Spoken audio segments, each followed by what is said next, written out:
جمعے کا دن اللہ تعالیٰ نے پسند فرمایا، اس میں ایک گھڑی دعا کی قبولیت کی ہے، وہ چھپی ہوئی ہے۔ اس گھڑی میں جس خوش نصیب کو ہاتھ اٹھانے کی دولت مل جائے وہ دعا فوراً قبول ہوتی ہے، وہ سیدھی عرشوں پر جاتی ہے۔ علماء نے اس میں تحقیق کی، ہر ایک نے اپنے اپنے خیال کے مطابق۔ بعضوں کے نزدیک جب امام خطبے کے لیے ممبر پہ آتا ہے تو وہ دعا کی قبولیت کا وقت ہے۔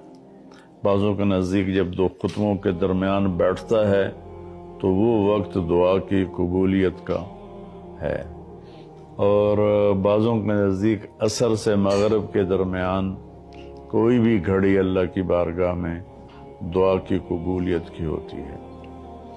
تو جمعہ کی نماز کو اللہ کے نبی نے بہت اہم قرار دیا، اور ارشاد میں بڑے دکھ کے ساتھ یہ حدیث بیان کر رہا ہوں۔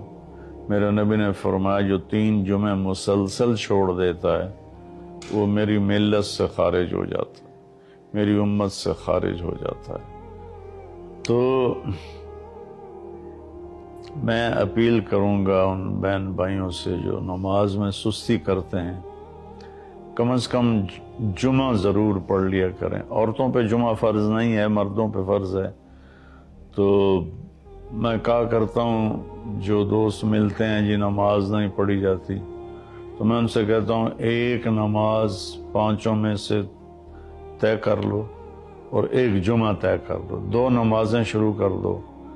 جس نے بھی اس پہ عمل کیا وہ 5 وقت کا نمازی بن گیا۔ تو جمعہ کی نماز کے بعد جمعہ سے جمعہ تک کے جتنے گناہ ہوتے ہیں وہ اللہ تعالیٰ معاف فرما دیتے ہیں۔